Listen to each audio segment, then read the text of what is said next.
วันนี้วันที่14 มิถุนายน2569วันนี้เราจะมาเรียนระดับ11และ12ระดับนี้เป็นระดับที่ท่านอาจารย์ใหญ่ได้ทำการสอนอยู่ที่ประเทศออสเตรเลียเป็นครั้งแรก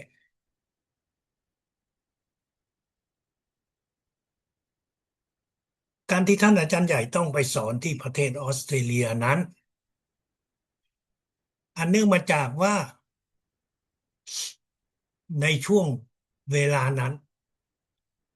วิชาพลังจักรวาลได้มีการขยายตัวไปทั่วทั้ง5 ทวีปหลายสิบประเทศก็มีผู้เรียนในวิชาพลังจักรวาลการขยายตัวอย่างรวดเร็วของวิชาพลังจักรวาลในช่วงเวลาไม่ถึง10 ปีทำให้มีหลายองค์กรมีหลายหน่วยงานและมีผู้คนจำนวนหนึ่งเกิดความกังวลใจเกิดความสงสัยของการพัฒนาของวิชาพลังจักรวาลทั้งที่พวกเขาก็ไม่ได้เข้ามาเรียนแต่พวกเขาได้เพียงแต่ฟังและเก็บในสิ่งที่พวกเขาไม่เห็นด้วยดังนั้นในช่วงเวลานั้นก่อนที่มีการประชุมที่ประเทศสวิตเซอร์แลนด์เกือบ6,000 คนที่เดินทางไปที่นั่นท่านอาจารย์ใหญ่หรือมิงดางก็เดินทางไปช่วงเวลานั้นและแวะผ่านไปที่ประเทศเบลเยียมมันก็เกิดเหตุการณ์โดยที่เกิดขึ้นเกี่ยวข้องกับท่านอาจารย์เลืองมิงหนางในช่วงเวลานั้นและเขาอ้างเป็นเหตุผลที่ว่า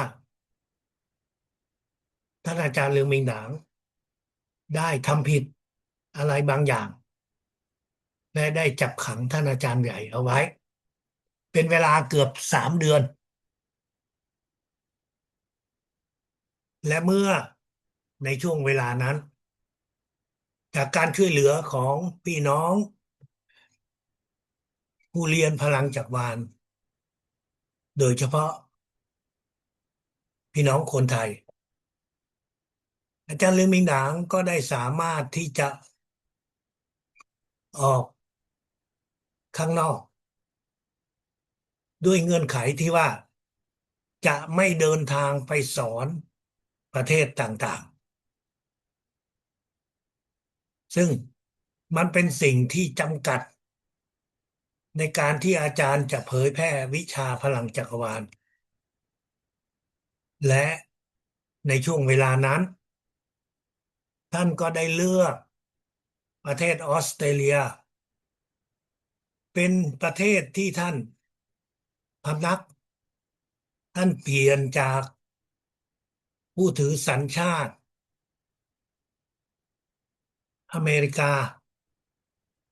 มาเป็นสัญชาติออสเตรเลียและไปใช้ชีวิตอยู่ที่ประเทศออสเตรเลียนั่นคือช่วงต้นปี2002และได้ทำการเปิดสอนระดับ11 12นี้ระดับ11 12ที่จัดขึ้นที่เมลเบิร์นประเทศออสเตรเลียเป็นครั้งแรกมีผู้เรียนพันเกือบ1,400 คนมาจากหลายสิบประเทศใช้ภาษาแปลทั้งหมด16 ภาษาก็คือแปลจากเวียดนามเป็นอังกฤษและจากอังกฤษก็เป็นภาษาอื่นๆท่านอาจารย์ลิมิงดางได้สอนระดับ11 12นี้ ซึ่งมันก็เกิดความสะดวกให้กับผู้เรียนพลังจักรวาลที่สามารถที่จะขอวีซ่าได้ง่ายพวกประเทศยุโรปตะวันออกซึ่งในช่วงนั้นก็คือเป็นพวกประเทศที่อยู่ภายใต้ระบบการปกครองแบบคอมมิวนิสต์การเธอขอวีซ่าไปประเทศออสเตรเลียนั้นง่ายมากง่ายกว่าไปยุโรปตะวันตกง่ายกว่าไปที่สหรัฐอเมริกาสำหรับพี่น้องคนไทยก็เหมือนกันอยากเดินทางไปประเทศออสเตรเลียเราขอวีซ่าเพียงแค่3 วันก็จะได้ไปพี่น้องชาวเวียดนามก็เช่นเดียวกันซึ่งท่านอาจารย์ใหญ่นั้นท่านเป็นชาวเวียดนามและท่านก็อยากจะเปิดโอกาสให้ผู้เรียนที่เป็นชาวเวียดนามนั้นได้มีโอกาสได้เรียนได้มากขึ้นนั่นคือเป็นเหตุผลที่ทำให้ท่านอาจารย์ใหญ่ต้องมาสอนที่ประเทศออสเตรเลียซึ่งก่อนหน้านั้นท่านอาจารย์ไม่เคยที่จะมาสอนที่ประเทศนี้ตั้งแต่ระดับ1 2 3จนถึงระดับ7 7 บวก 1ก็ไม่เคยสอนที่ประเทศออสเตรเลียแต่แล้วระดับ11 12ก็จำเป็นที่จะต้องมาที่นี่ในระดับนี้เป็นระดับที่พวกเราทุกคนนั้นจะใช้พลังของมหาปิรามิดและรหัส801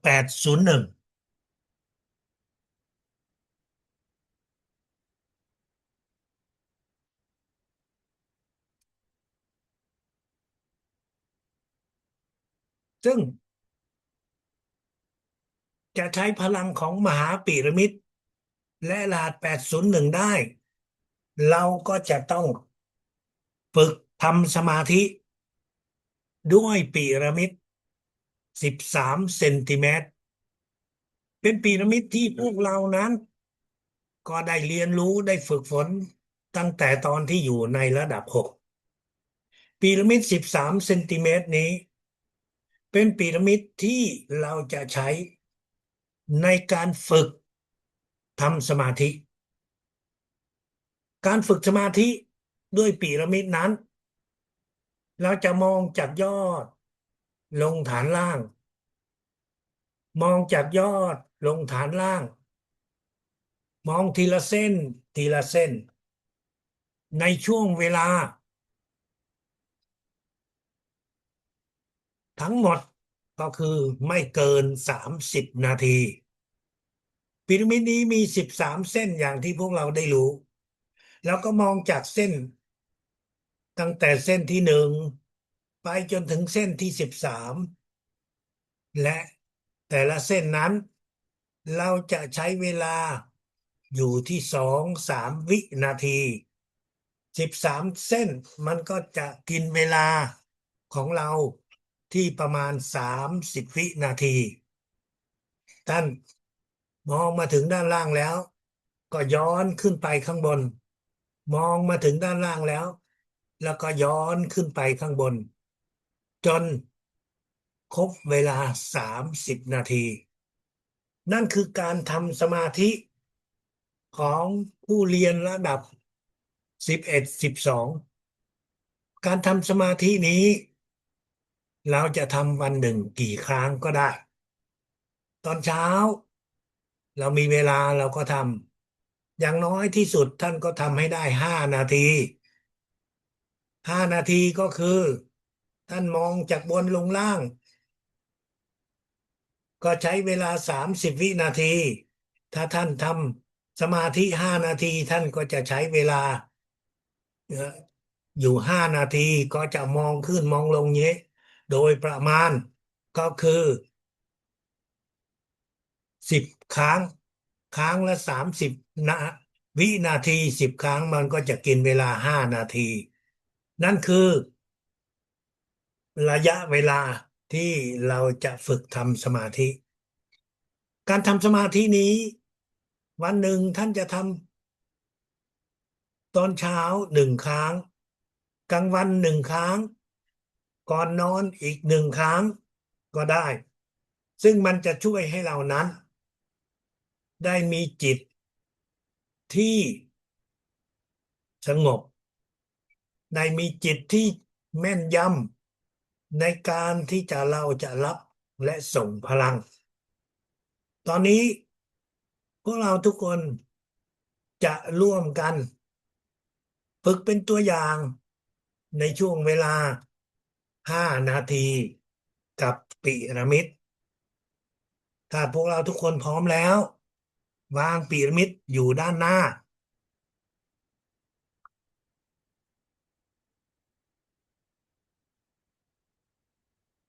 แล้วเรา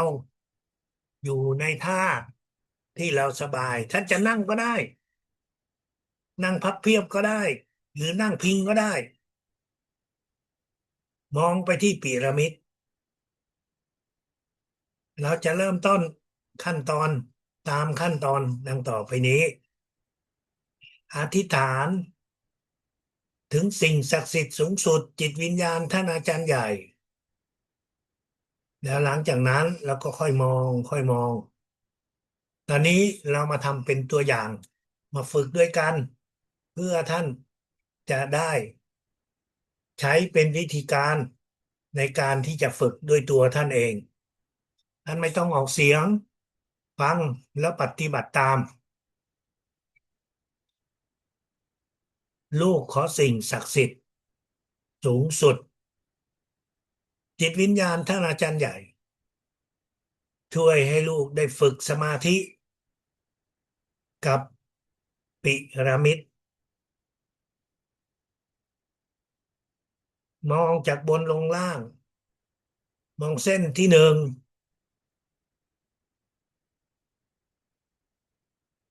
เส้นที่สองเส้นที่สามเส้นที่สี่เส้นที่ห้าเส้นที่หกเส้นที่เจ็ดเส้นที่แปดเส้นที่เก้าเส้นที่10เส้น11เส้น12เส้น13รอบสองเส้นหนึ่งเส้นสองเส้นสามเส้นสี่เส้นห้าเส้นหกเส้นเจ็ดเส้นแปดเส้นเก้าเส้น10เส้น11เส้น12เส้น13รอบสามเส้นหนึ่งเส้นสองเส้นสามเส้นสี่เส้นห้าเส้นหกเส้นเจ็ดเส้นแปดเส้นเก้าเส้น10เส้น11เส้น12เส้น13รอบที่สี่เส้นหนึ่ง เส้นสองเส้นสามเส้นสี่เส้นห้าเส้นหกเส้นเจ็ดเส้นแปดเส้นเก้าเส้นสิบเส้น11เส้น12เส้น13รอบที่ห้าเส้นหนึ่งเส้นสองเส้นสามเส้นสี่เส้นห้าเส้นหกเส้นเจ็ดเส้นแปดเส้นเก้าเส้น10เส้น11เส้น12เส้น13รอบที่หกเส้นหนึ่งเส้นสองเส้นสามเส้นสี่เส้นห้าเส้นหกเส้นเจ็ดเส้นแปดเส้นเก้าเส้น10เส้น11เส้น12เส้น13รอบที่เจ็ดเส้นหนึ่งเส้นสองเส้นสามเส้นสี่เส้นห้าเส้นหกเส้นเจ็ดเส้นแปดเส้นเก้าเส้น10เส้น11เส้น12เส้น13รอบที่8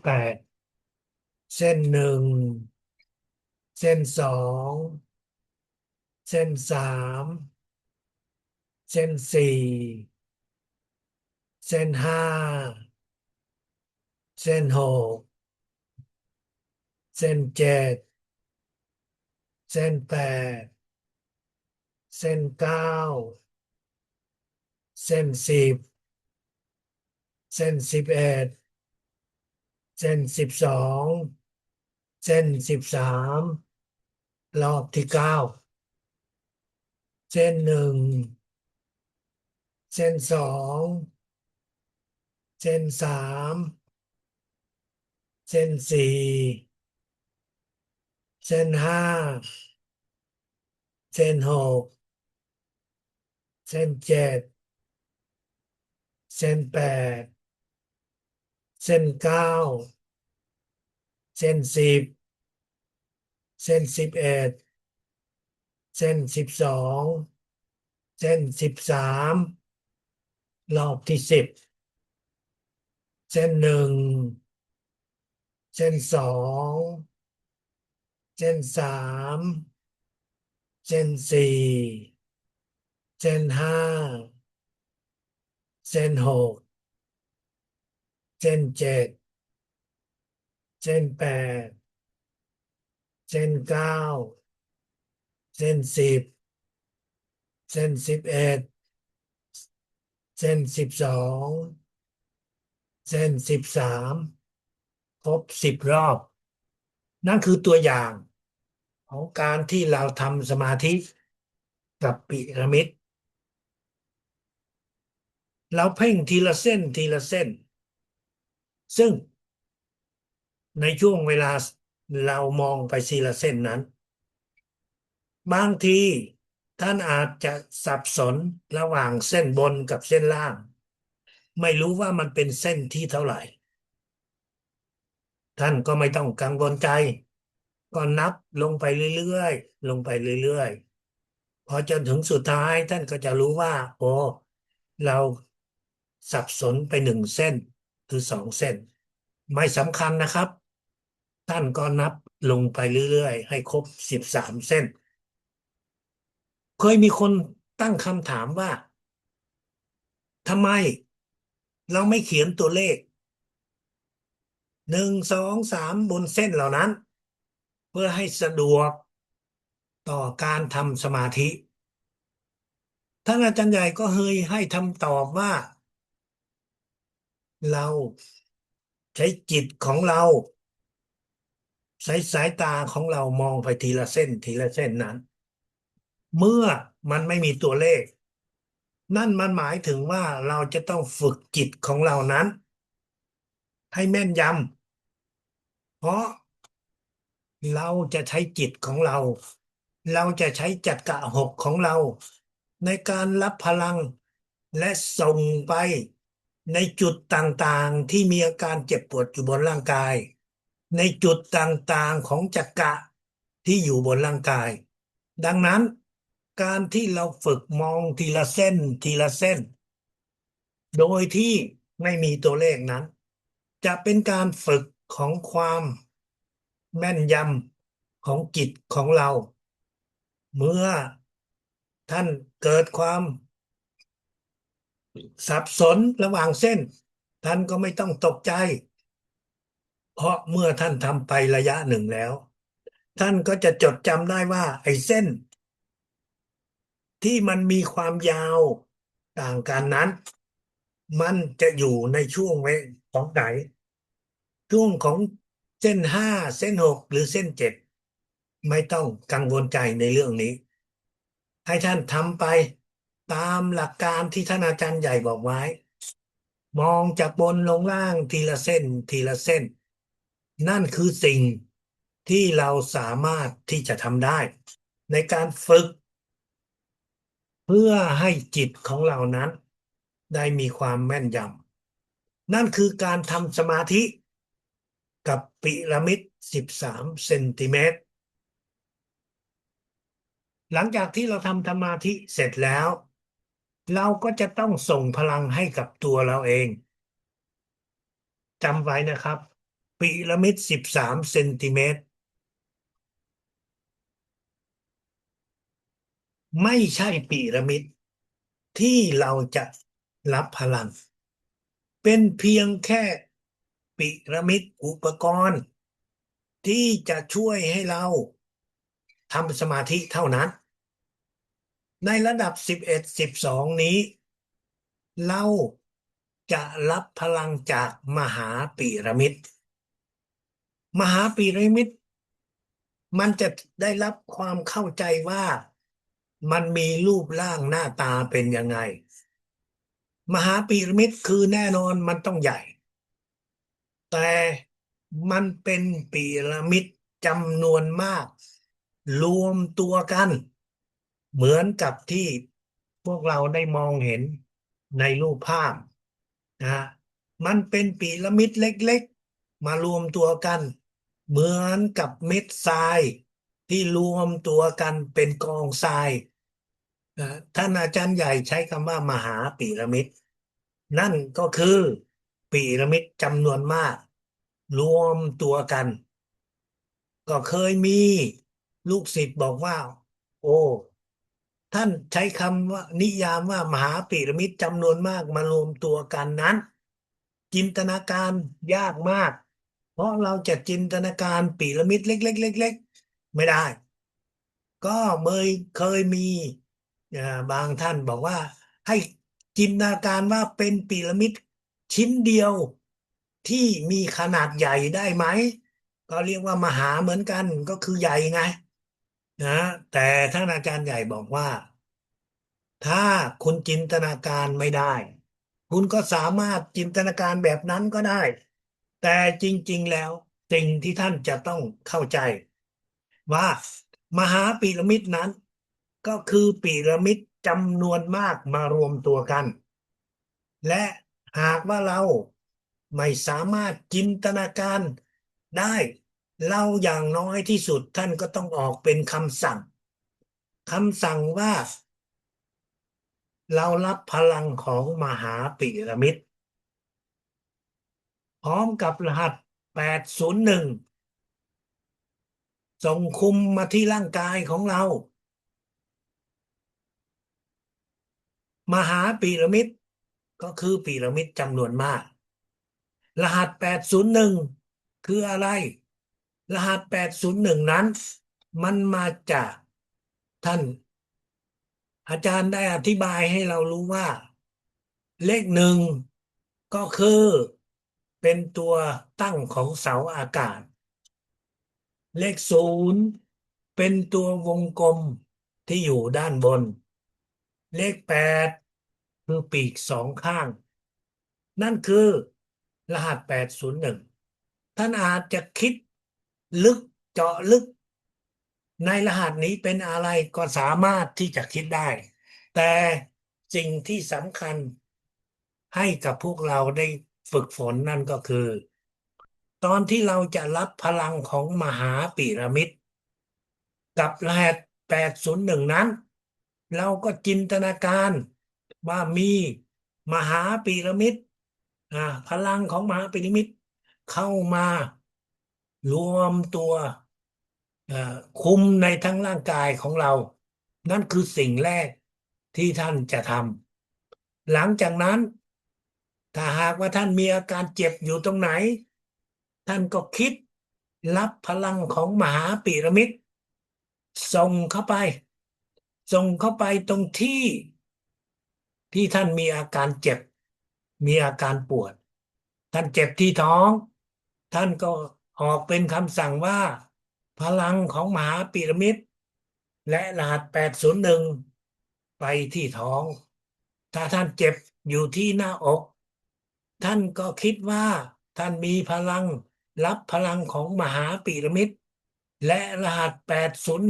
801ส่งเข้าไปที่หน้าอก ท่านเจ็บที่เอว ท่านก็คิดว่ามีพลังของมหาพีระมิดและรหัส801ส่งไปที่เอว รับและส่งแบบนี้ไปทุกส่วนที่ท่านมีอาการเจ็บปวดอยู่บนร่างกาย แต่ท่านก็จะต้องส่งพลังของมหาพีระมิดพร้อมกับรหัส801นี้ไปตามจักระต่างๆของร่างกายของเรา ก็คือจักระ5 4 3 2และจุดฟอกเลือดทำไมเราต้องส่งไปตรงนั้นก็เพราะว่าในบางครั้งท่านอาจจะมีโรคอะไรอยู่ในร่างกายท่านไม่รู้หรอก แต่โรคเหล่านั้นมันยังไม่ทำให้เรานั้นมีอาการเจ็บมีอาการปวดดังนั้นเราส่งพลังตามจักระต่างๆเข้าไปในร่างกายนั้นจะช่วยให้ร่างกายของเรานั้นได้รับพลังไปถึงส่วนอวัยวะต่างๆที่เกี่ยวข้องในร่างกายของเรา นั่นเป็นเหตุผลที่ว่าเราก็จะส่งพลังเข้าไปตามจักระอยู่ร่างกายของเราเพื่อให้พลังนั้นได้เข้าไปในทุกส่วนท่านก็ออกเป็นคำสั่งรับพลังของมหาพีระมิดพร้อมกับรหัส801ส่งเข้าไปเลยที่จักระต่างๆไม่ต้องผ่านจักระ7โดยคำสั่งนี้พลังของมหาพีระมิดและรหัส801ก็จะเข้าไปในจักระของเราแน่นอน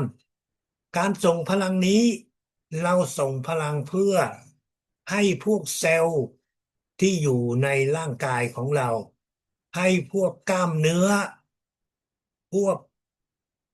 กระดูกที่มันเริ่มสูญเสียมันเริ่มเป็นจุดที่ผิดปกติในร่างกาย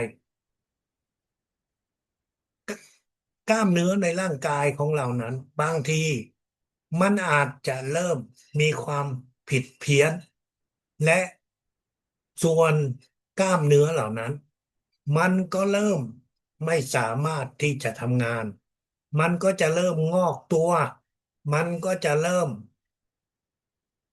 ไม่ทำงานตามหน้าที่ของมัน นั่นคือสิ่งที่ทางการแพทย์เรียกว่ามันเป็นโรค โรคอาจจะเป็นงอกขึ้นมา อาจจะเป็นโรคที่อักเสบ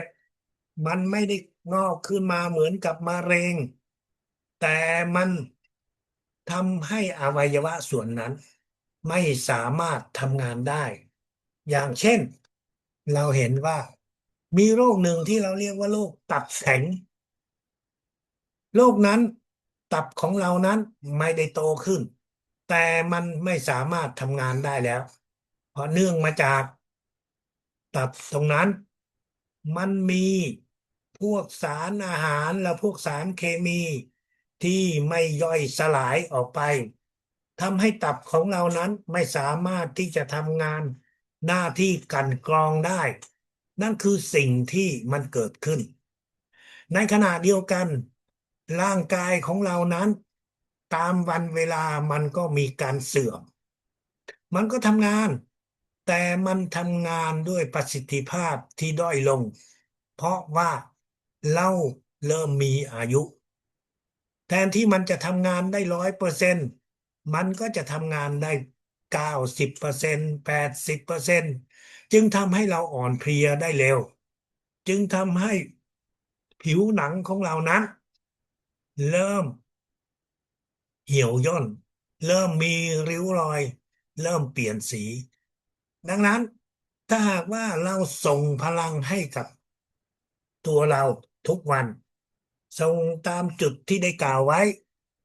ส่งคุมทั้งร่างกายส่งไปในจุดที่เจ็บส่งไปที่จัดการต่าง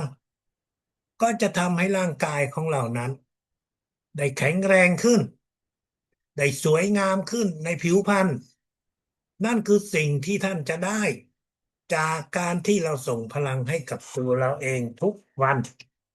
จำไว้เราทำสมาธิเราทำวันหนึ่งหลายครั้งได้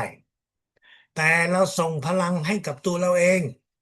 ทำเพียงครั้งเดียวส่งเพียงครั้งเดียวเท่านั้นท่านอย่าส่งหลายครั้งเพราะการส่งพลังหลายครั้งนั้นมันไม่ได้มีผลดี มันจะเป็นผลเสียเพราะมันจะดึงพลังออกเรามองไม่เห็นเรามองไม่เห็นว่าพลังเข้าพลังออกอย่างไรเราไม่รู้สึกหรอกแต่ถ้าท่านส่งผิดตั้งใจทำผิดคือตั้งใจส่งวันละ2 ครั้งหรือ3 ครั้งอันนั้นคือตั้งใจท่านจะทำไปเรื่อยๆแต่ถ้าบังเอิญหมายถึงว่าวันนี้ท่านอาจจะลืมไปตอนเช้าเราส่งพลังแล้วหรือยังเพราะรีบออกจากบ้านแล้วตอนเย็นเราก็จะส่งมันก็กลายเป็นว่าวันนั้นเราอาจจะส่งพลัง2 ครั้งก็ได้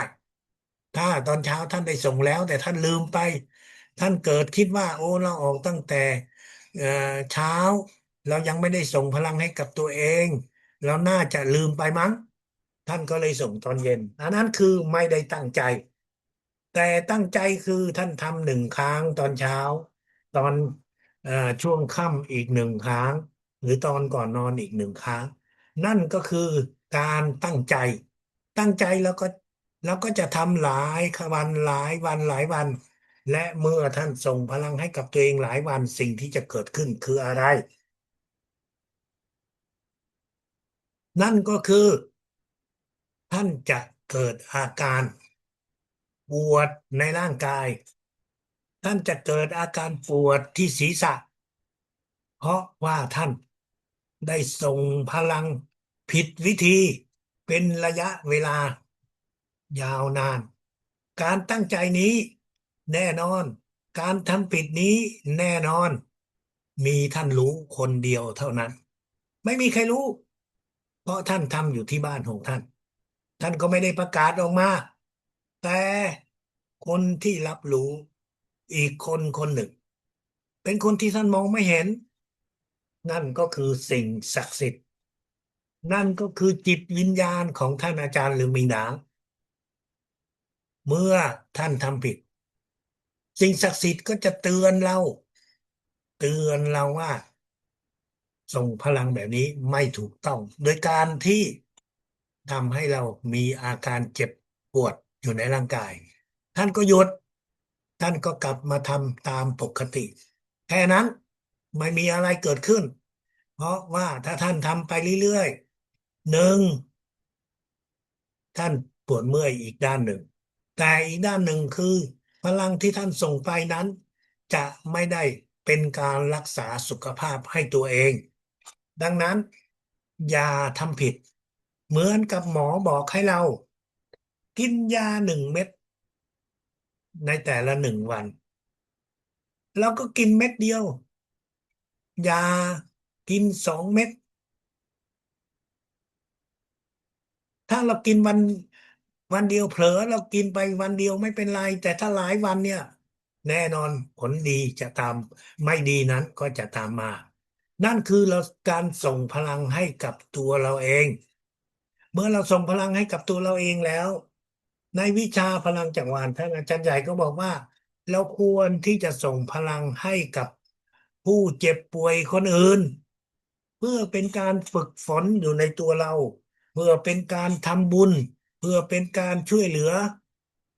นั่นก็คือสิ่งที่เราควรที่จะปฏิบัติแต่มีคำถามว่า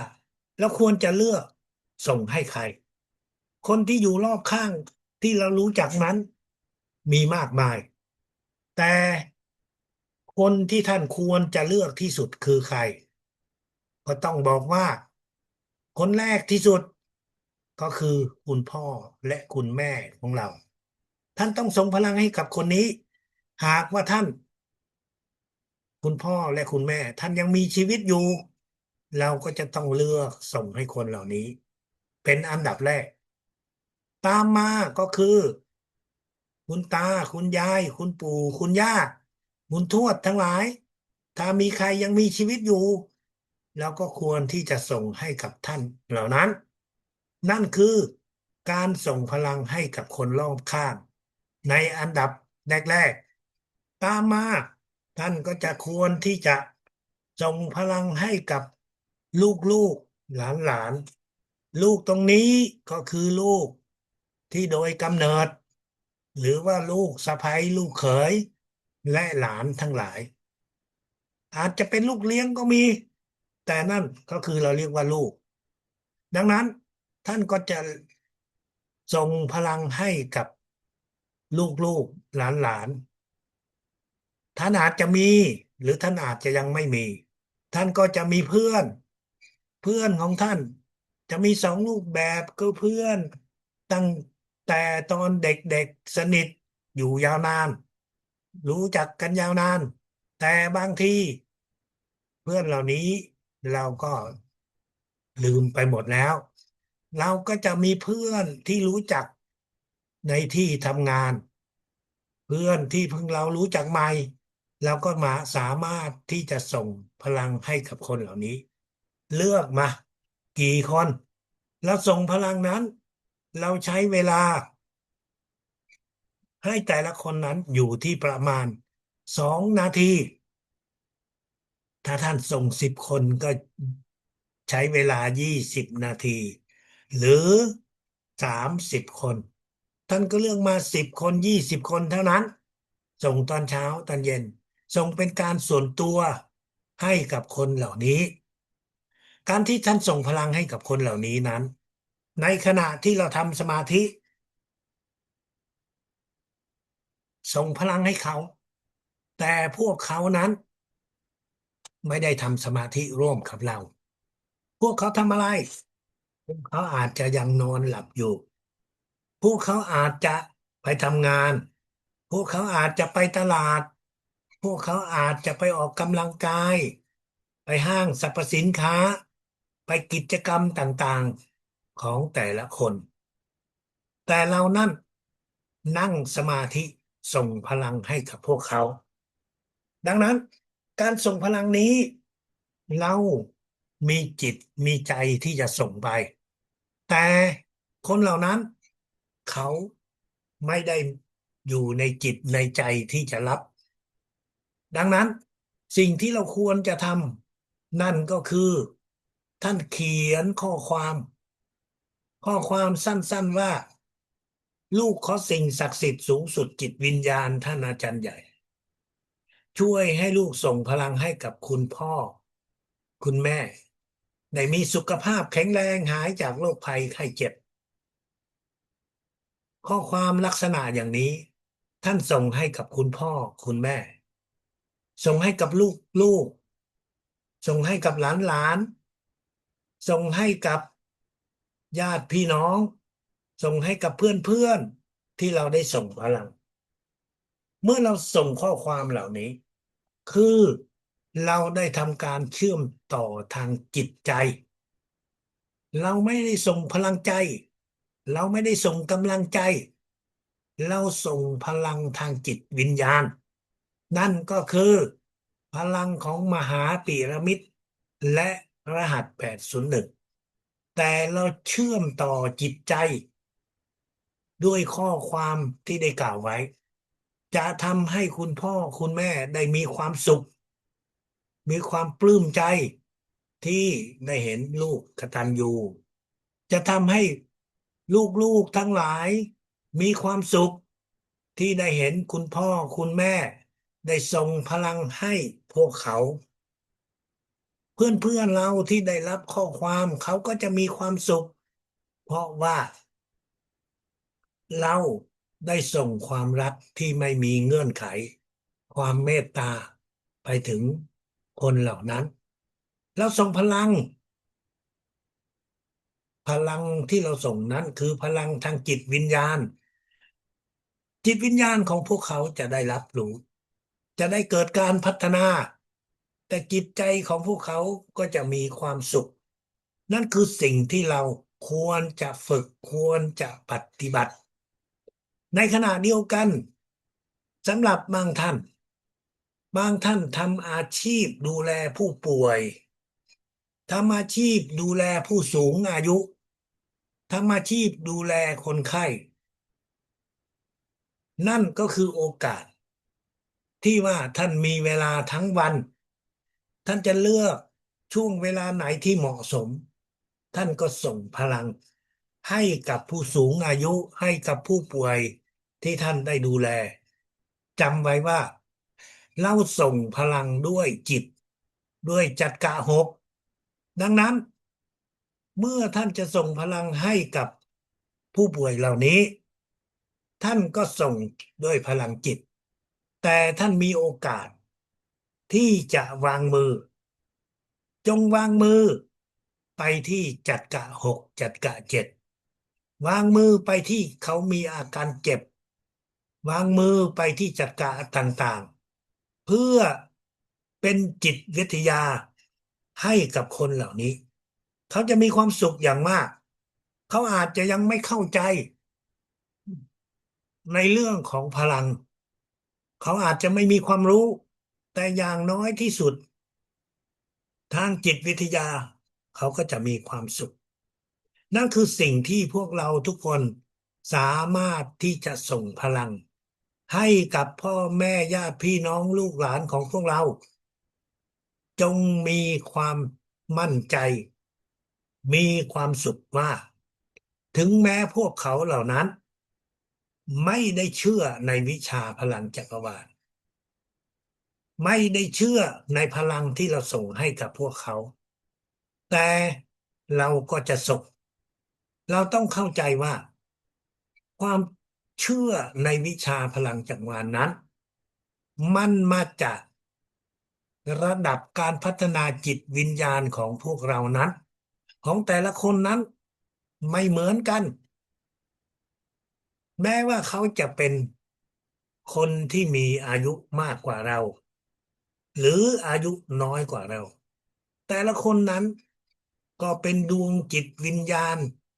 ที่มีการพัฒนาอยู่ในระดับที่แตกต่างกันดังนั้นเมื่อเราเข้าใจในสิ่งเหล่านี้เราก็จะส่งพลังทั้งจิตวิญญาณแต่ในขณะเดียวกัน เราก็ต้องสร้างความรู้สึกในทางใจเพื่อให้ทุกคนได้มีความสุข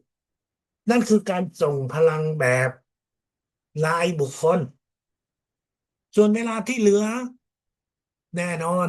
เพื่อนที่เหลือเรามีอีกหลายสิบคนหลายสิบคน50 ถึง 100 คนก็มีหรือคนที่เรารู้จักหรือคือคนที่เป็นลูกค้าของเราอาจจะเป็นร้อยเป็นหลายร้อยคนคนเหล่านี้เราก็จะแบ่งออกมาเป็นหลายกลุ่มเพื่อที่เราจะส่งพลังเคยมีผู้คนถามผู้เรียนถามท่านอาจารย์ใหญ่ว่าอาจารย์ครับในสมัยนั้นเขามีสมุดหน้าเหลืองมีหลายท่านตอนนี้อาจจะไม่รู้ว่าสมุดหน้าเหลืองมันคืออะไรแล้วอาจจะจินตนาการไม่ออกว่าสมุดหน้าเหลืองมันคือยังไงสมุดหน้าเหลืองก็คือเป็นเล่มหนึ่งที่หนัก2-3 กิโลเป็นเล่มที่เขาบันทึกรายชื่อของคนทั้งประเทศและหมายเลขโทรศัพท์ของคนเหล่านั้นนั่นคือสมุดหน้าเหลือง ก็มีบางคนบอกว่าอาจารย์เราเอารายชื่อของคนเหล่านั้นมาส่งพลังได้ไหมจะดีไหมจะได้ทำบุญส่งพลังให้เยอะๆท่านอาจารย์ใหญ่บอกว่าไม่ทไม่จำเป็นที่จะต้องทำแบบนั้นเราจะส่งพลังให้กับคนที่เรารู้จักเท่านั้นคนที่เราไม่รู้จัก ที่อยู่ในสมุดหน้าเหลืองนั้นไม่มีความจำเป็นที่เราจะต้องส่งพลังให้เขาเราจะเลือกคนที่เรารู้จักมีรายชื่อเราส่งพลังให้กับคนที่เรารู้จักเหล่านั้นมีกี่คนแล้วก็แบ่งออกมาเป็น1 กลุ่ม2 กลุ่มและ3 กลุ่มแล้วก็เขียนชื่อออกมาเป็นกลุ่มๆเพื่อเราจะได้ส่งพลังการส่งพลังนี้แน่นอน จำนวนคนจะเท่ากันหรือไม่เท่ากันไม่สำคัญบางทีบางคนก็บอกว่าเรารวมกันเป็นกลุ่มเดียวเลยทำทีเดียวเลยดีไหมทำได้ถ้าท่านคิดว่าท่านไม่มีเวลามากพอการส่งพลังให้1 กลุ่มนั้นท่านใช้เวลากี่นาทีครับก็ประมาณ2-3 นาทีนี่แหละท่านอธิษฐานมาส่งพลังให้กลุ่ม ท่านไม่ได้ต้องอ่านชื่อของทุกคนเพราะชื่อเหล่านั้นท่านเขียนออกมาด้วยมือของท่านเองมันก็จะจดจำอยู่ในจิตในใจของเราแล้วเราก็รับพลังของมหาปีระมิดจากภายนอกพร้อมกับรหัส801แล้วก็ส่งเข้าไปในรายชื่อแล้วก็ส่งพลังเข้าไปนั่นก็คือคุมหลังจากนั้นเราก็รับพลังนั้นแล้วเราก็จะบอกว่าเราจะส่งไปที่จักระเจ็ดของทุกคนส่งไปรับพลังของมหาพีระมิดแล้วก็ส่งไปในช่วงเวลา5 ถึง 15 วินาทีส่งไปทีละจักระทีละจักระก็จะใช้เวลา2 นาทีนั่นคือสิ่งที่เราสามารถที่จะส่งพลังให้กับกลุ่มต่างๆการส่งพลังนี้ทำไมเราต้องแบ่งเป็น3 กลุ่มก็เพื่อเราจะได้ฝึกฝนได้มีความสามารถได้มีประสิทธิภาพในการที่จะส่งพลังถ้าท่านส่งกลุ่มเดียวท่านก็ทำได้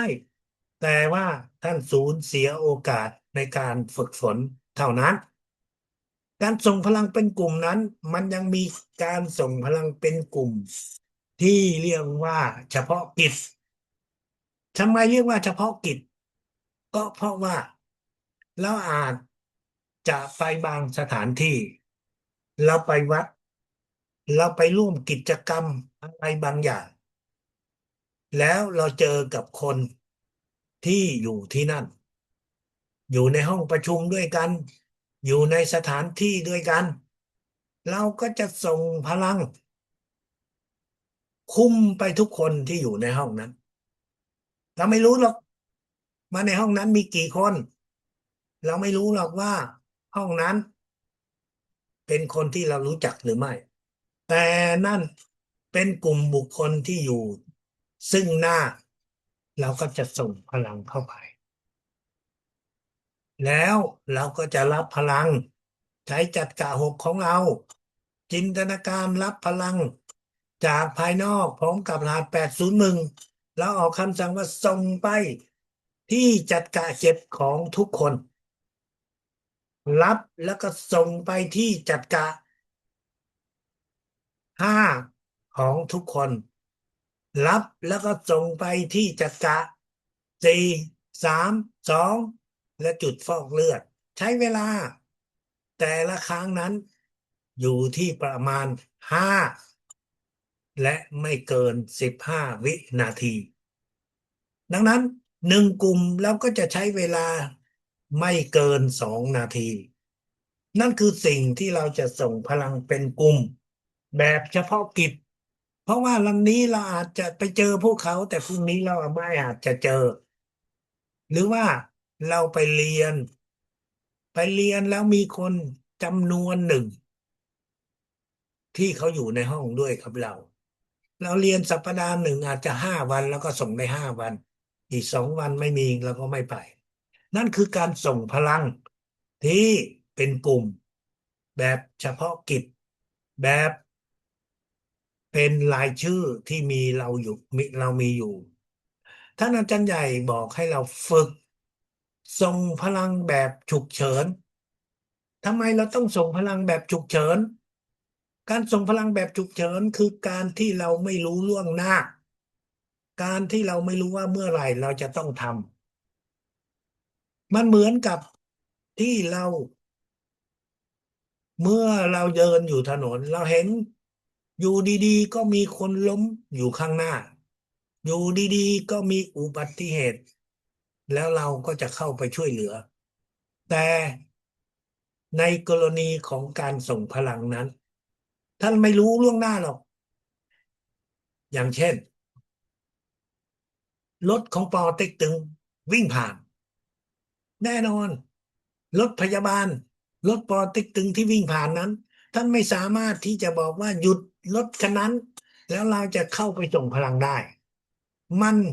วิ่งผ่านหน้าเราภายในช่วงเวลา10 วินาทีเท่านั้นถ้ารถจะติดมันก็แค่นั้นล่ะเพราะว่าทุกคนจะเปิดทางให้รถมันวิ่งไปและในช่วงเวลาที่รถนั้นวิ่งผ่านเราอาจารย์บอกให้เราว่าอธิษฐานถึงสิ่งศักดิ์สิทธิ์จิตวิญญาณของท่านอาจารย์ใหญ่ประส่งพลังฉุกเฉินให้กับคนเหล่านี้จินตนาการรับพลังของมหาปีระมิดพร้อมกับรหัส801ส่งคุมเข้าไปรถที่วิ่งผ่านส่งคุมเข้าไปรถปอเต็กตึงหรือว่ารถของโรงพยาบาลรถคันนั้นเราไม่รู้ว่าเป็นใครกี่คนโรคอะไรเพศอะไรเราไม่รู้แต่เรามีจิตใจที่จะช่วยเหลือให้กับคนที่อยู่ในรถคันนั้นนั่นคือเป็นเหตุการณ์ที่ฉุกเฉินที่ท่านอาจารย์ใหญ่ได้บอกเรา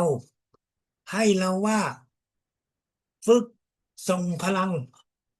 ให้กับคนเหล่านั้นท่านอาจจะลืม เมื่อรถมันวิ่งผ่านไปแล้ว15 นาทีครึ่งชั่วโมงหรือมากกว่านั้นท่านเพิ่งจะคิดออกมาได้ว่าโอ้เมื่อกี้นี้เราลืมส่งพลังถ้าอยู่ในช่วงเวลานั้นท่านก็ใช้จินตนาการใช้คำสั่งแล้วทำไปทั้งที่รถมันก็ไปไหนแล้วก็ไม่รู้แต่เป็นการย้ำเป็นการเตือนให้กับเราเพื่อในช่วงวันหลัง พอมีรถมันวิ่งผ่านเราก็จะได้ส่งพลังไปให้กับรถคันนั้นการฝึก ส่งพลังแบบฉุกเฉินนี้มันเป็นการฝึกจิตของความเมตตาถ้าเขาล้มป่วยอยู่ต่อหน้าเราแน่นอนเราก็เข้าไปพยุงแต่ในทางจิตนั้นเราไม่สามารถที่จะบอกว่าเราไปหยุดรถเราไปพยุงอะไรกับรถของปอเต็กตึงหรือรถของโรงพยาบาล เราจะใช้จิตของเราเพื่อช่วยเหลือเพื่อที่จะส่งพลังนั่นคือสิ่งที่เราสามารถที่จะฝึกฝนเพื่อสร้างให้เรานั้นมีสัญชาตญาณในการที่จะส่งพลังเพื่อให้เรานั้นได้มีสัญชาตญาณในการที่จะใช้พลังในยามคับขันท่านก็อาจจะคิดว่าการส่งพลังแบบนี้ มันอาจจะไม่ได้ผลประโยชน์อย่างแท้จริง เพราะเราส่งได้เพียงครั้งเดียวในช่วงเวลาไม่กี่วินาทีเราส่งไปได้เพียงครั้งเดียวแล้วก็หายไปแล้วเราก็ไม่ได้มีโอกาสที่จะส่งพลังให้เขาอีกถูกต้องแต่สิ่งที่เราได้มามันมากกว่านั้นนั่นก็คือการที่เรามีสัญชาตญาณในการส่งพลังตัวเราเองเคยคิดไหมว่าเราก็อาจจะเจอกับปัญหาของความฉุกเฉินในรูปแบบที่เกิดอุบัติเหตุหรือไม่ตัวเราเองนั้นอาจจะเกิดสภาพที่มีปัญหาที่คับขันที่วิกฤตที่เราไม่รู้ว่าเราจะแก้ไขอย่างไรในช่วงเวลานั้นท่านก็อธิษฐานถึงพลังของสิ่งศักดิ์สิทธิ์จิตวิญญาณท่านอาจารย์ใหญ่ว่าช่วยเราให้แก้ไขปัญหาเหล่านั้นนั่นคือสิ่งที่ท่านสามารถที่จะทำได้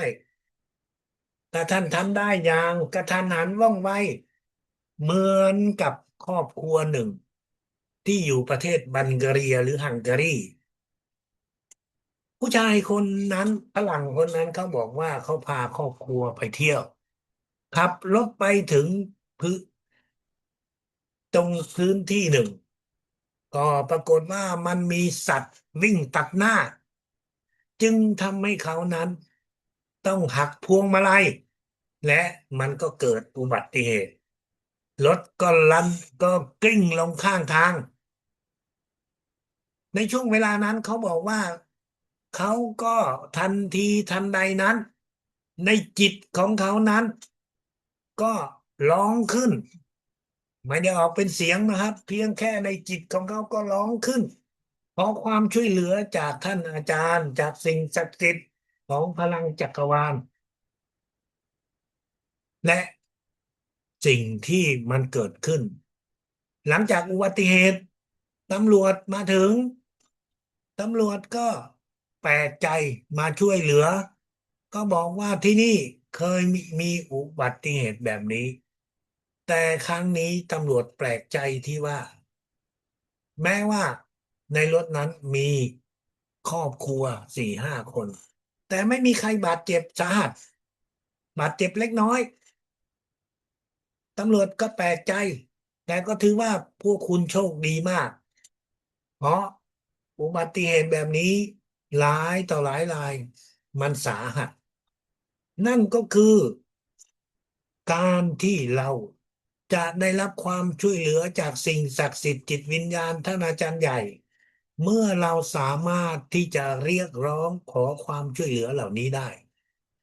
แน่นอนเราก็ไม่ได้ต้องการให้เราเจออุบัติเหตุ แต่ในชีวิตประจำวันท่านก็อาจจะมีสถานการณ์ที่ท่านไม่คาดหวังที่ท่านไม่ได้ต้องการแต่มันก็เกิดขึ้นนั่นคือสถานการณ์ลูกหลานที่มันหลงทางตัวเราเองก็หลงทางหรือว่าเราไปในบางสถานที่เราต้องการไปเจอคนนี้คนนั้นแต่แล้วมันก็เกิด อุบัติเหตุทำให้หลงกันแล้วก็สามารถที่จะอธิษฐานขอสิ่งศักดิ์สิทธิ์เพื่อเราก็จะได้พบเจอนั่นคือสิ่งที่ท่าน สามารถที่จะใช้พลังจักรวาลตั้งแต่เรื่องใหญ่ไปจนถึงเรื่องเล็กในชีวิตประจำวันท่านก็สามารถที่จะขอได้ท่านอาจารย์ได้บอกให้เราว่าเราจะต้องใช้พลังของมหาพีระมิดและรหัส801นี้เพื่อที่จะฝึกให้หัวใจของเราเต้นช้าลงทำไมเราต้องฝึกให้หัวใจของเราเต้นช้าลง พวกเราทุกคนก็คงรู้ดีว่าเราสามารถที่จะออกคำสั่งให้กับตาของเราให้กับจมูกของเราให้กับปากของเราหรือให้หูของเราทำงานหรือไม่ทำงานได้ยินหรือไม่ได้ยินเห็นหรือไม่เห็นเราสามารถออกคำสั่งปฏิบัติได้แต่ด้วยหัวใจแน่นอนหัวใจมันอยู่ภายในเราทำอะไรมันได้ ปอดเราไม่ให้หายใจได้แต่หัวใจนั้นไม่ได้แล้วเราฝึกไปเพื่ออะไรการฝึกให้หัวใจเต้นช้าลงนั้นท่านอาจารย์ใหญ่บอกว่ามันเป็นการฝึกจิตของเราให้จิตของเราเข้มแข็งให้จิตของเรานั้นมีความสามารถสูงขึ้นเรารับพลังของมหาพีระมิดพร้อมกับรหัส801เข้ามาที่จัดกะเจ็ดของเรา คุมทั้งร่างกายของเราแล้วหลังจากนั้นท่านก็คิดส่งพลังไปที่หัวใจของเราใช้คำสั่งความคิดคำสั่งบอกให้หัวใจเต้นช้าลงเต้นช้าลงท่านคิดในจิตของท่านหัวใจเต้นช้าลงหัวใจเต้นช้าลงทำอย่างนี้ไปเรื่อยๆแล้วสักพักหนึ่ง ท่านจะเห็นฝ่าเท้าของเรานั้นเกิดอาการชาเกิดอาการเย็นและอาการนี้มันก็จะค่อยๆลามขึ้นมาที่ข้อเท้ามาที่แข้งมาที่น่องของเรามาจนถึงที่เอวของเราก็ได้ท่านไม่ต้องตกใจท่านไม่ต้องกังวลใจการฝึกตรงนี้เป็นการฝึกที่ทำให้จิตของเรานั้นได้เข้มแข็ง เพราะในระดับที่สูงขึ้นจิตของเรานั้นจะต้องเข้มแข็งมากกว่านี้และเมื่อท่านฝึกได้ถึงความร้อนความเย็นมาถึงที่ช่องเอวแล้วท่านก็หยุดไม่ต้องฝึกหมายถึงว่าวันนั้นท่านหยุดได้วันอื่นท่านอยากจะฝึกใหม่ก็ได้หรือท่านไม่ฝึกก็ไม่เป็นไรเคยมีผู้เรียนตั้งคำถามว่าอาจารย์การฝึกแบบนี้มันเหมือนกับการฝึกของคนที่เสียชีวิต คนที่เสียชีวิตนั้นเขาก็จะเย็นชาจากฝ่าเท้าแล้วมันก็ค่อยเย็นขึ้นมาใช่เพราะหัวใจของเขามันค่อยหมดความสามารถในการที่จะทำงานนั่นหมายถึงว่าคนเหล่านั้นเขาใกล้ที่จะจากโลกนี้ไปเขารู้ตัวได้แต่เขารู้ตัวว่าเขากำลังจากโลกนี้ไปแต่พวกเรานั้น ไม่ใช่ว่าเราฝึกเพื่อที่จะจากโลกนี้ไปเราฝึกเพื่อที่เราจะได้มีจิตที่เข้มแข็งจิตของเรานั้นเป็นจิตของผู้ปฏิบัติในการรับและส่งพลังเมื่อเราทำให้หัวใจของเราเต้นช้าลงเลือดของเรานั้นจะไปส่งที่เท้าก็จะน้อย เมื่อเลือดส่งไปถึงเท้าเพราะเท้ามันอยู่ไกลกับหัวใจจำทำให้การเผาผลาญ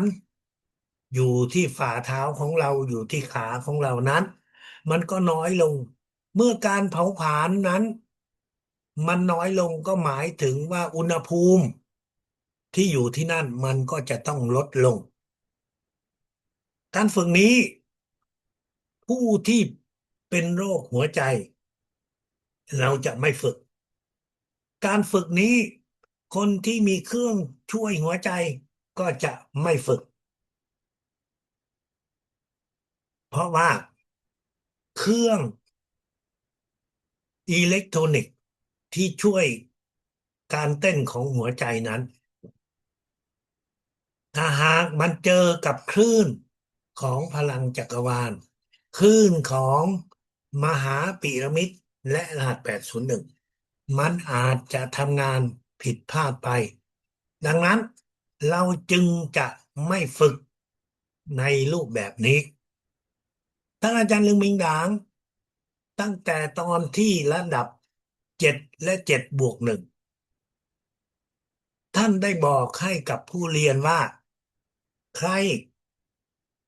ที่มาเรียนที่เป็นคู่ชีวิตหมายถึงว่าเป็นสามีและภรรยาหลังจากที่อยู่ในห้องเรียนใหญ่ตอนกลางวันตอนกลางคืนก็คือช่วงทุ่มครึ่งขึ้นไปก็ให้ไปเรียนกับท่านอาจารย์ใหญ่ที่ห้องเล็กที่ห้องเล็กนั้นไม่มีเครื่องไม้เครื่องมือของการแปลเพราะห้องใหญ่เป็น1,000 คนเขาจะมีห้องส่วนห้องเล็กนี้สามารถที่จะบรรจุได้เพียงแค่ไม่กี่10 คนหรือถึง100 คนเพื่อที่จะไปเรียนเป็นการส่วนตัวกับท่านอาจารย์ใหญ่ท่านไม่ได้บอกหรอกว่าท่านจะสอนอะไรแต่การที่ท่านบอกว่าต้องมีสามีและภรรยาเท่านั้นก็เกิดการตื่นเต้นของผู้เรียนในระดับตอนนั้นคือระดับ7+1ท่านเก็บเป็นความลับไม่บอกให้รู้ว่าจะเรียนอะไรแน่นอนเมื่อผู้เรียนเขาเข้าไปเรียนแล้วเนี่ยเขาออกมาเขาต้องบอกให้กับคนอื่นๆว่าอ๋ออาจารย์สอนอะไรในช่วงเวลาค่ำคืนของระดับ7+1ในช่วงเวลานั้นท่านอาจารย์ได้สอนอะไรแน่นอนทุกคนก็อยากจะรู้แต่ตอนที่อยู่ในระดับ7 และ 7+1ถ้าอาจารย์บอกไม่สอนสอนเฉพาะผู้ชีวิตเท่านั้นแต่พอมาถึงระดับ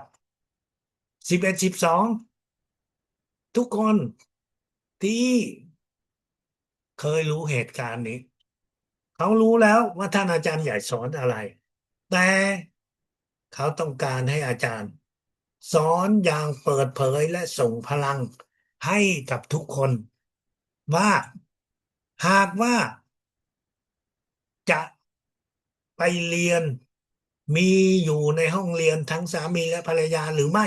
ก็สอนให้พวกเขาได้รับรู้เช่นเดียวกันท่านอาจารย์ใหญ่บอกว่าสิ่งที่อาจารย์สอนนั้นก็คือจิตท่านใช้คำว่าจิตวิทยาเป็นหนึ่งเดียวถ้าเราฟังคำนี้เราอาจจะไม่เข้าใจเพราะว่ามันเป็นคำที่ท่านอาจารย์ใหญ่ใช้ในครั้งแรกในชั้นเรียนแต่จากสิ่งที่ท่านอาจารย์ใหญ่ได้แนะนำได้กล่าวบอกชัดเจนว่าสำหรับคนที่เป็นคู่สามีและภรรยาหรือคู่ชีวิตให้เราทุกคนนั้นเมื่อเราเริ่มมีกิจกรรมของคู่ชีวิตกิจกรรมของคู่สามีและภรรยาก็ให้แต่ละคนนั้นรับพลังของมหาพีระมิดพร้อมกับรหัส801จงคุมไปฝ่ายตรงข้ามจงคุมตอนที่จะเริ่มต้นกิจกรรมคงคุมตอนที่กิจกรรมถึงจุดที่สูงสุดทรงคุมไปตอนช่วงสุดท้ายหลังจากที่ได้ครบทุกอย่างแล้วท่านอาจารย์ใหญ่บอกว่าให้เราส่งพลังแบบนี้เป็น3 ช่วง3 จังหวะรับและส่งในช่วงเวลา5 ถึง 15 วินาทีทำเพียงครั้งเดียวเท่านั้นไม่ต้องทำหลายครั้งถ้า2 คนต่างคนต่างส่งพลัง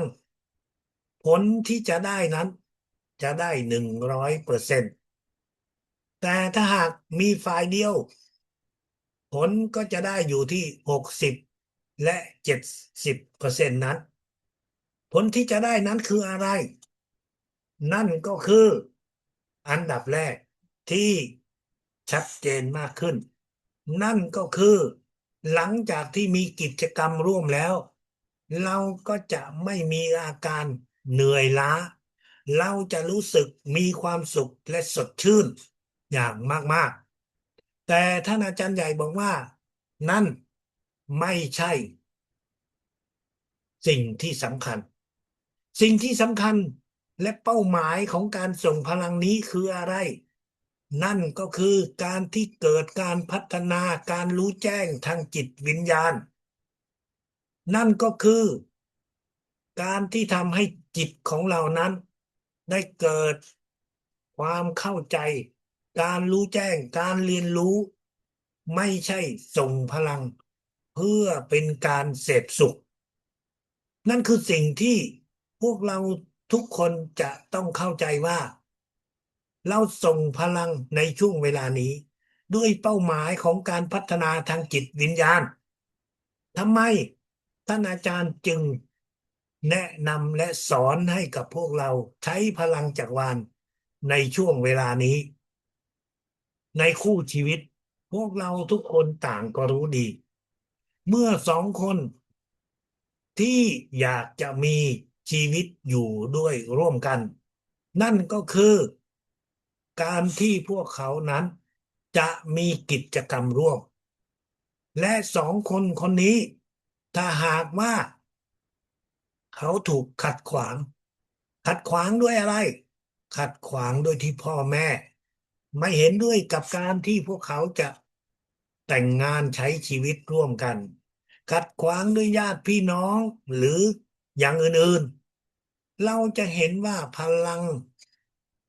นี้เป็นพลังที่ร้ายแรงและมหาศาลมันร้ายแรงมาและมหาศาลอยู่ตรงไหนอยู่ตรงที่ว่าเมื่อโดนขัดขวางสองคนนี้อาจจะไม่ยอมและพากันไปตาย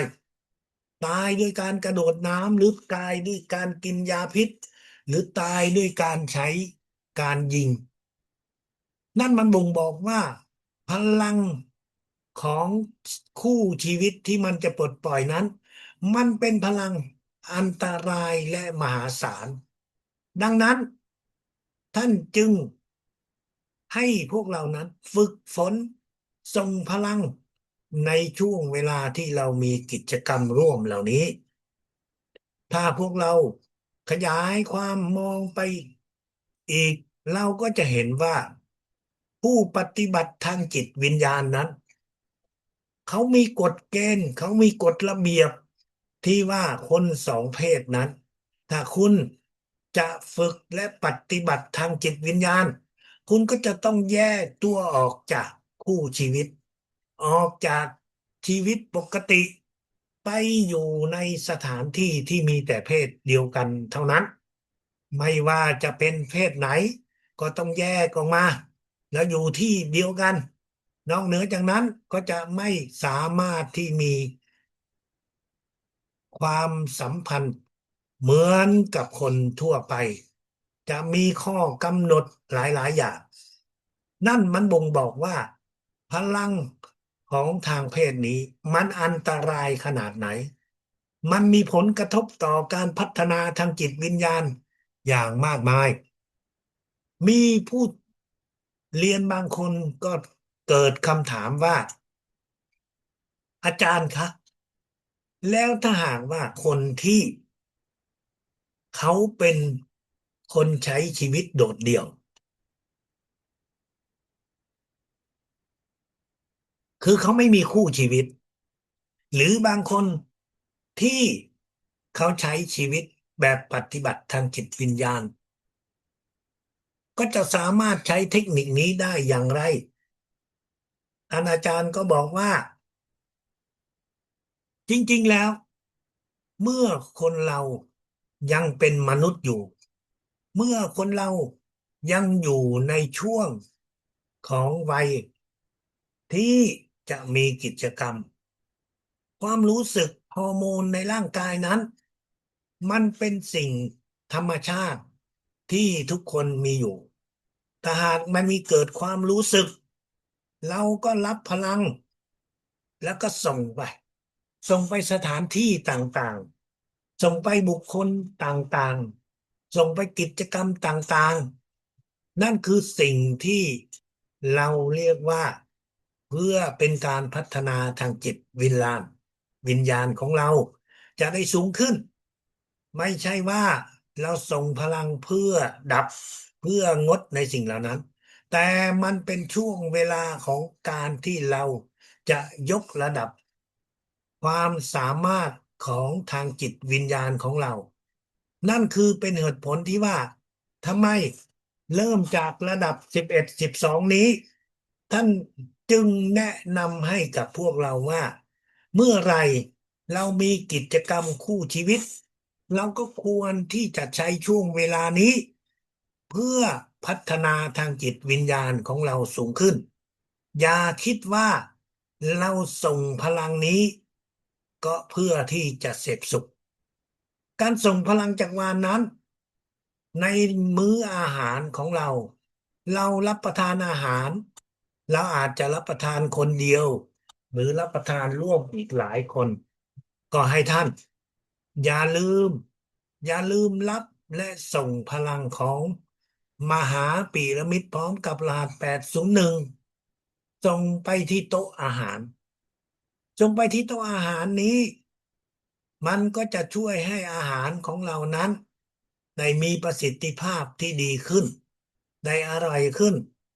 รวมทั้งน้ำที่อยู่บนโต๊ะอาหารท่านอาจารย์ใหญ่บอกว่าอย่าคิดว่าอาหารนั้นมีแต่คุณอย่างเดียวกับร่างกายของเราอาหารนั้น ดูผิวเผินแต่มันก็อาจจะมีโทษต่อร่างกายของเราก็ได้เพราะว่าอาหารเหล่านั้นมันอาจจะเกินความต้องการของร่างกายของเราดังนั้นเมื่อเราก่อนที่จะรับประทานอาหารเราก็ใช้เวลาประมาณ5 วินาทีไม่ต้องอะไรมากมายให้แค่คิดว่ารับพลังของมหาปีระมิดพร้อมกับรหัส801จงคุมไปอาหารที่อยู่บนโต๊ะใช้เวลา5 วินาทีเท่านั้นนั่นก็คือสิ่งที่เราสามารถที่จะทำได้ท่านอาจารย์ก็บอกให้เราว่านอกจากอาหารท่านก็ควรที่จะส่งพลังให้กับยาที่ท่านจะรับประทานเพราะท่านเป็นคนที่เคยรับประทานยาจากหมอและตอนนี้ท่านอาจจะยังรับประทานอยู่ท่านอาจารย์ไม่เคยบอกให้พวกเราว่าเมื่อคุณเรียนพลังจักรวาลแล้วคุณจะต้องเลิกจากการใช้บริการทางแพทย์อย่างอื่นไม่ว่าจะเป็นแพทย์แผนปัจจุบันหรือแพทย์แผนทางเลือกเราสามารถที่จะใช้พลังจักรวาลร่วมกับ วิชาทางแพทย์เหล่านี้เราส่งพลังให้กับยาของหมอเราส่งพลังให้กับแพทย์ยาสมุนไพรถ้ามันมีเราก็ส่งเข้าไปเพื่อให้ยาเหล่านี้ได้มีประสิทธิภาพที่ดีขึ้นให้ผลข้างเคียงที่น้อยลงนั่นคือสิ่งที่ท่านสามารถที่จะทำได้ ไม่ใช่แค่เพียงส่งในสิ่งที่ท่านจะรับประทานไม่ว่าจะเป็นยาไม่ว่าจะเป็นอาหารเสริมหรือเป็นสิ่งของต่างๆท่านก็สามารถที่จะส่งได้เช่นเดียวกันให้จำไว้นะครับว่าเราส่งพลังเข้าไปเพื่อที่จะให้ประสิทธิภาพของมันดีขึ้นเพื่อที่จะให้ผลข้างเคียงได้ลดน้อยลงนั่นคือสิ่งที่ท่านสามารถที่จะทำได้ ในการเรียนของระดับ11 12ที่ออสเตรเลียเป็นครั้งแรกท่านอาจารย์ใหญ่ได้เชิญชวนให้กับผู้เรียนตั้งแต่ตอนวันที่2ว่าให้พวกเรานั้นไปร่วมเรียนกับท่านอาจารย์อยู่ภาคสนามอยู่ที่ภูเขาอาเยร็อก รูปภาพของภูเขาอาเยร่องนั้นอยู่ด้านหลังของอาจารย์จรูนที่พวกเราได้เห็นเป็นสีส้มหรือเป็นสีแดงๆนั้นรูปภาพเหล่านี้มันมีหลายสีเพราะว่าเขาถ่ายในช่วงเวลาที่แตกต่างกันท่านอาจารย์ใหญ่บอกให้พวกเราไปที่นั่นเพื่อที่จะเรียนภาคสนามกับท่านอาจารย์ที่ผ่านมาเราได้เรียนแต่ในห้องของโรงแรมเท่านั้นไอ้เรียนภาคสนามนี่มันเรียนยังไงเราก็ไม่รู้ แต่ท่านอาจารย์ใหญ่บอกให้เราซื้อตั๋วเครื่องบินที่บินไปถึงที่นี่ภูเขาอาเยร็อกมันห่างจากเมลเบิร์น2,000 กว่ากิโลเหมือนกับที่สงขลาไปที่เชียงใหม่และทุกคนก็ยินดีพร้อมใจเปลี่ยนตั๋วเครื่องบินขากลับและซื้อตั๋วเครื่องบินเพิ่ม